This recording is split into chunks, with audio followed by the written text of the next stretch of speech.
And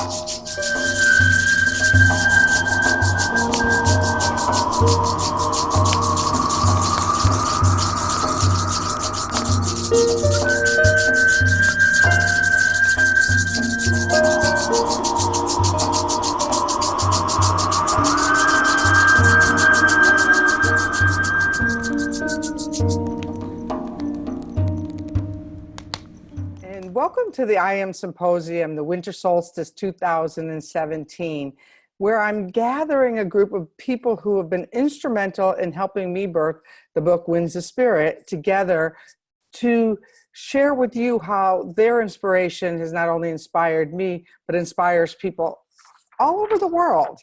And today I have one of my very, very special friends with me, her name is Jody Levy. And let me tell you just a little bit about Jody. She is an entrepreneur, an artist, a designer, a director, a producer, educator, and writer from the Detroit area who lives in New York City.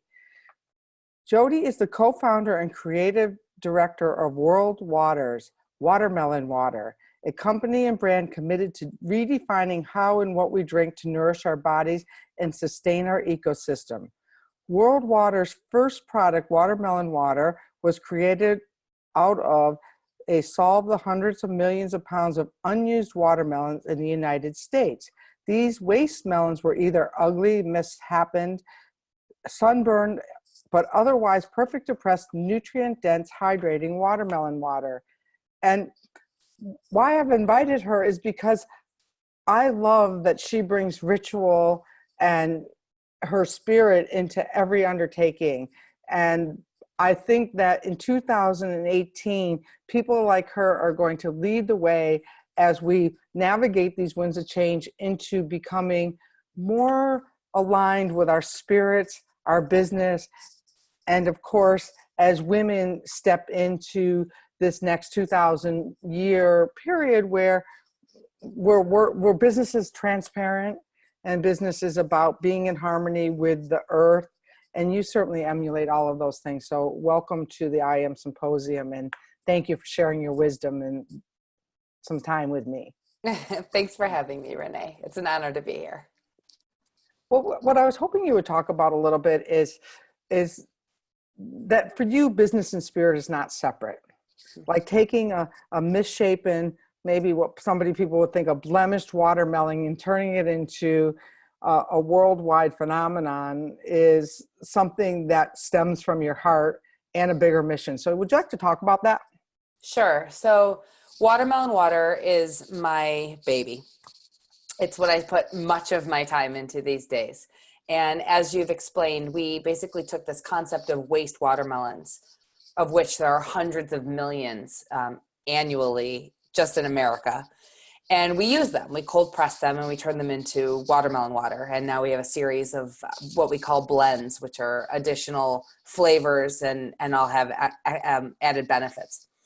But it started 4 years ago, kind of before the waste food movement all started to hit the world. And my co-founder, Harlan, learned that there were hundreds and hundreds of millions of unused watermelons, and that there was this revenue and this energy stream specific to this produce that was going to waste.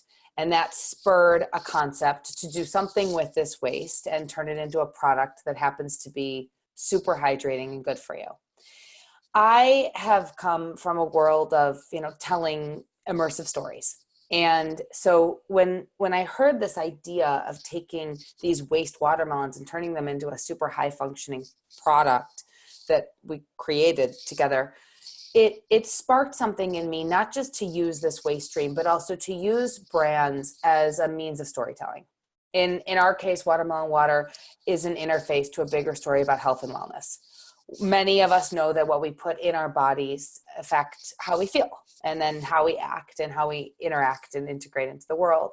And so when a bottle of something that happens to taste delicious and is really good cellularly for the body also has a component of being able to tell stories or inspire a different type of thinking and shift perspective and maybe, make you feel good, that's the first step of getting people's attention to tell a deeper story. In our case, health and wellness. In some of my other companies, the communication is different. Sometimes it's awareness to how ingredients are grown and the responsibility and the interaction with the growers and the land. In other companies, it's about, how you take a product and you do something for other people. And I believe that in all of that, there's a bit of a flow state and a surrender in the business itself. And that full surrender to kind of let something like the organism that is a business kind of take you, and find the right people that invest in and participate in and lead and guide and work within. It's an organism in and of itself. And when I can align with that, things kind of shape themselves.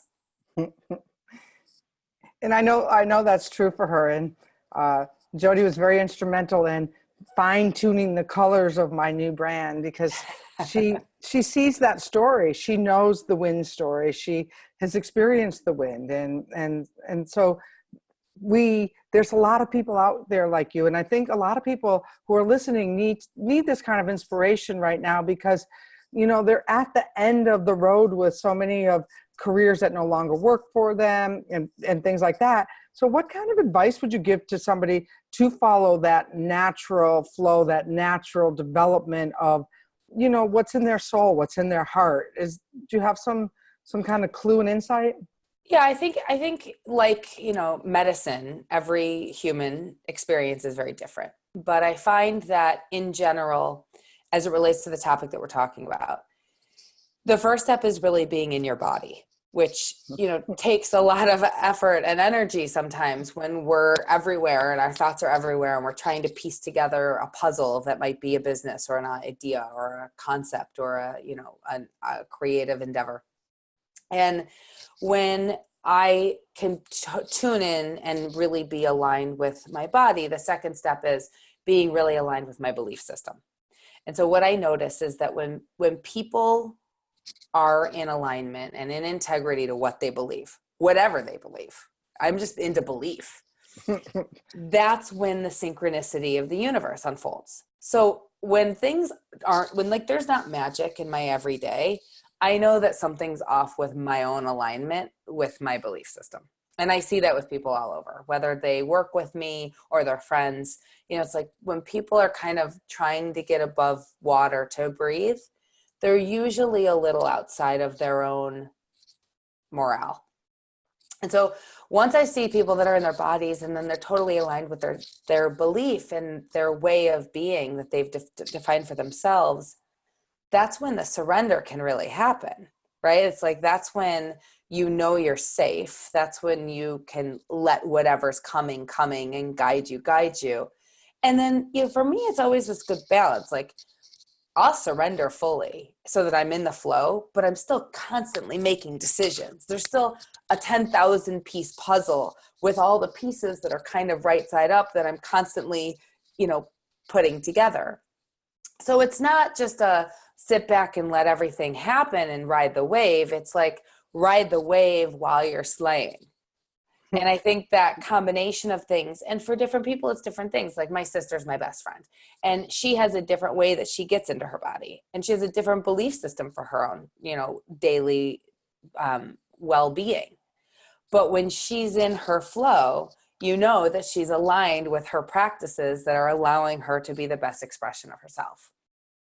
I think a lot of times in business and in endeavors that we as kind of American society of doers, right, and makers, we oftentimes will go very, very mental and forget about the other intricate layers of physicality, energy, spirit. And we all know that when those are all in alignment, that's when we're feeling the most connected. But I think it's about the daily practice of getting there that allows us to thrive and really do what we want to do and accomplish what we want to accomplish, even if we don't know what that is. And so what in your daily, so when you start a business meeting, are there rituals or something that you have that you do personally that helps you know, like, hey, I'm going to be in alignment here, and everything that is not in alignment with me is going to now fall away? Yeah. It's tricky. I have a lot of investors, a lot of amazing, powerful people involved in my businesses. There's a couple things. I'm very sensitive. As tough as I sometimes seem, I'm very sensitive. So I try to go in with some semblance of protection and at least some concepts of what I want to accomplish, even if I don't know what the answer is. And that helps me really tailor my experience and keep things organized. I also try before I go into a meeting, whether it's with my teams or a new group of people that we're solving a problem or a board, one of my boards, I try to really think about everybody that's in that room and what they're bringing into it, both from their own vantage point and experience, as well as, maybe something that they're personally going through, just so that I can really calibrate what's going on. I feel like a big part of what I do is hold space and kind of see the negative space, the space in between everything. And that's really where one of my superpowers is kind of understanding that and feeling it and interpreting, because we're all speaking different languages and we're all on different vibrational channels, right? So a lot of times you're in a meeting and it's serious and there's big money on the line and big, goals at stake, but it's all energy. E equals MC squared, right? So it's like, it's a delicate play of just awareness. And that's where the art, I think, comes into it. And then I'm also, try to really recognize that it's a collective. Like, it really takes a village. And I happen to love early stage companies. Like, I'm a total builder. And when you've got an early stage entrepreneurial startup, it's a baby. And it takes a lot of nurturing and a lot of attention. And there's things that go awry and every step of the way. And so I really try to honor the we and, knowing that things go sideways all the time. It's like not about pointing fingers or, blaming. It's more about like, how do we solve this? And I have a style that I think most of my people would say is like a bit self-deprecating and kind of comical. It's like nothing should ever be that serious. And so we're laughing a lot. We're making jokes a lot. We're like talking about our weaknesses more than our like patting ourselves on the back. And we just keep it funny because otherwise it's just like, it's way too intense.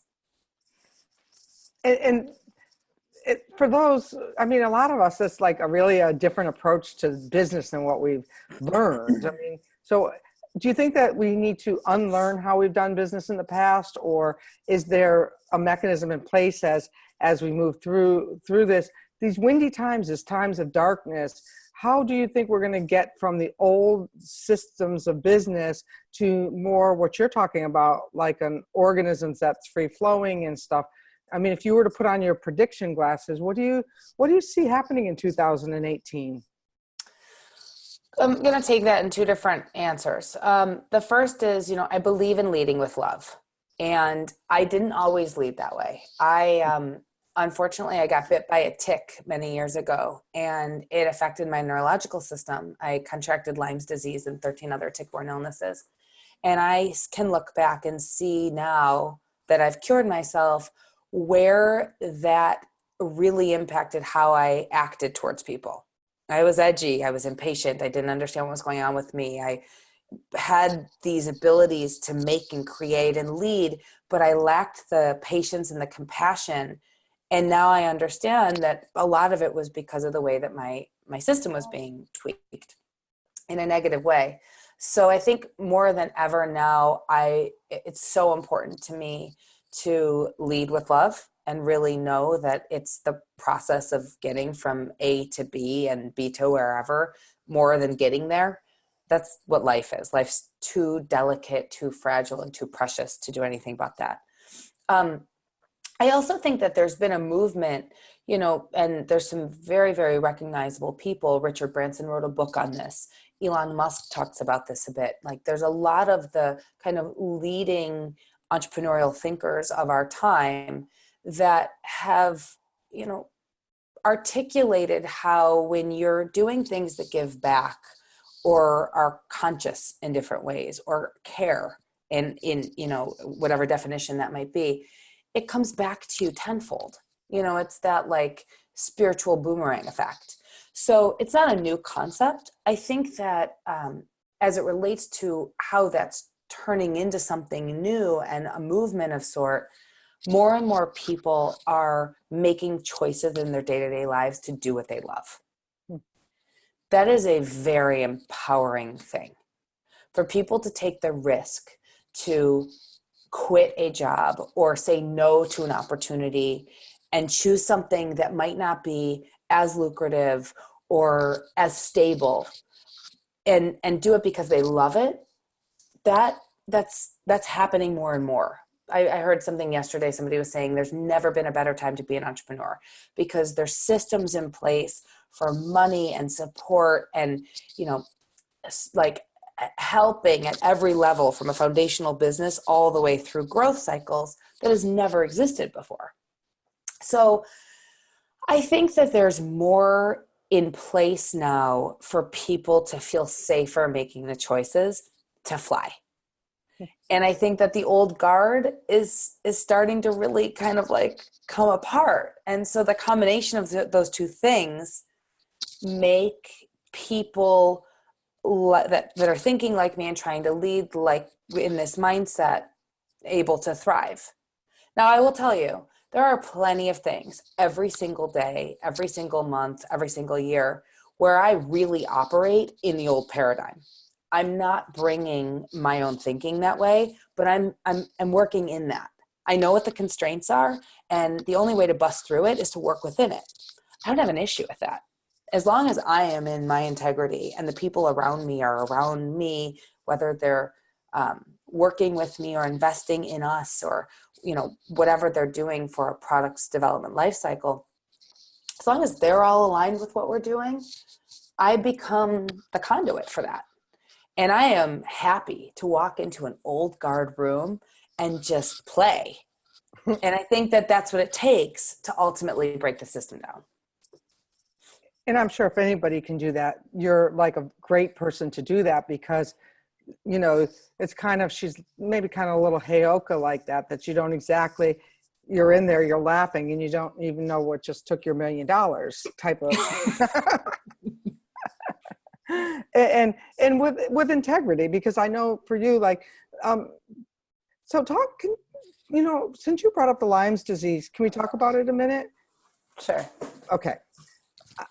That's a real big issue for a lot of people in the world right now. And I know that you're the type of person that you were not going to settle for, this is how feeling bad's going to be, and I'm going to do with that. So you went to the nth degree to heal this for yourself.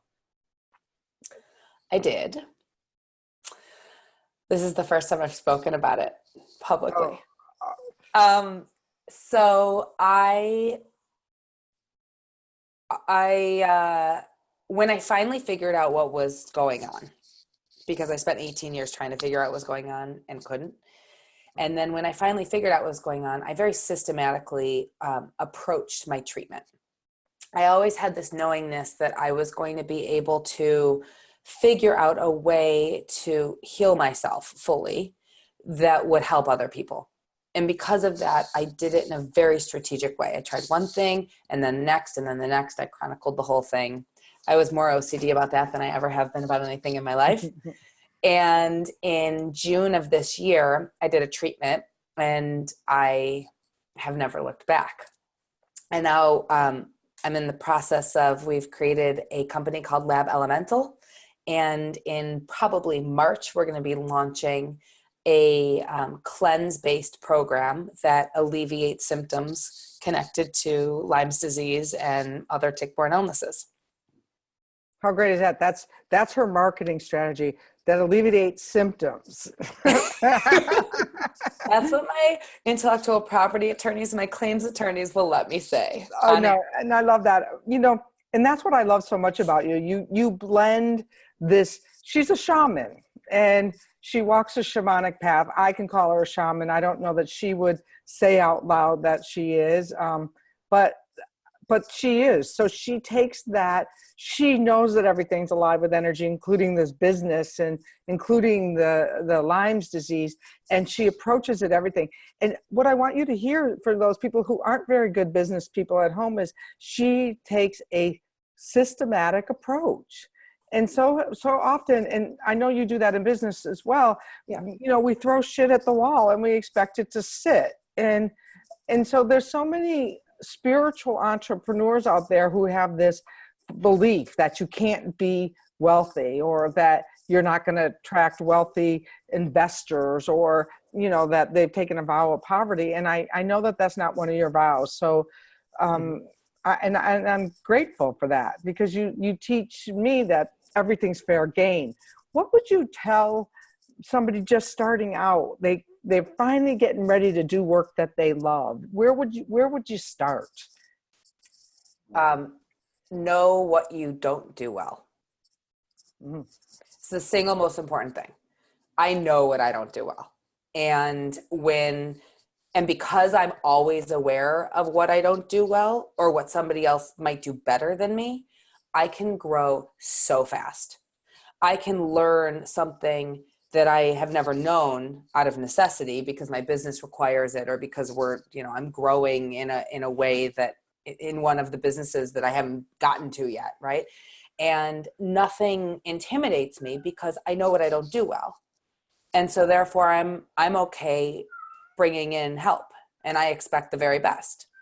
So I'll bring in the very best help at any moment in time to support the endeavors. Now, I also, to the point that you made a minute ago, Renee, I know what I deserve, and I love playing with money, because money and resources is how you continue to grow and expand. And so I am always of the mindset that I invest in and fund all of my endeavors appropriately, so that we can tell stories and we can engage people and we can build things quickly and have enough ammo to go after it and do what we want to do. That's a big thing. You need resources to go and do things. We've been doing that as it relates to the WIN program, right? It's like, it's amazing what the tiniest little thing costs energetically, and from an attention standpoint, from a monetary standpoint, it's ridiculous. It's frustrating. I hit that 1,000 times a day. And so it's that constant balance of, what can you do yourself, and what do you bring the right support in to do, so that you can stay on track and move things forward and pace at the pace that the organism needs to grow. And I suspect that, being an empath as you are, that there's some downtime that comes with this. And we don't necessarily as a society build in the downtime. What do you do? What do you do to take care of yourself moving in this fast-paced business world? And what are some of the things that you might recommend that other people might consider doing as part of their launch strategy for their businesses? I think this is the hardest thing for anybody. For me, sleep is the most important thing, and my secret weapon. I get 7 to 8 hours a night, no matter what, no matter how many things I have going. I love my mornings, like my time with my computer, where there's like ideas dripping out of my fingertips and my really strong cup of coffee next to me, is like sacred. I try to get at least one meditation in a day. I try to work out every day, move my body, but like get 3 to 4 really good workouts in a week, because that's my sanity. And, I make time to do other things. Like I dance, I hike, I'll go like find my people in wherever I am. I'm on the road quite a bit, just because I have so many different things going on. So, I tend to, be in motion a lot, which is great because I get to see a lot of my people, but it's also another layer of complexity on my nervous system. So it's also sometimes just about like the little interlude moments, where I can like ground through my heels and just, connect and try to find that solace. I try to get outside and see the sunset and things like that. And I think besides sleep, the other really important thing for me in the day-to-day is I try to have like 30-minute blocks between things. So even on a day where I have 15 meetings, I need that breathing room to like connect, check everybody, check the emails and the texts and like all of the devices that are constantly going. I need that time so that at the end of the day, I'm not like backed up. And that's important to me. And I know that you also spend a lot of time in nature too. Oh yeah, that's I guess my first. I mean, I do. It's And funny, it's her first, and yet it's like, it didn't well, even make on the list. well, I said I hiked. I mean, Renee knows that I work from wherever I am. So I'm very, very fortunate. And the people around me really understand that like in some ways I need to be kind of in isolation to then be able to field phone calls and videos and, meetings all day long.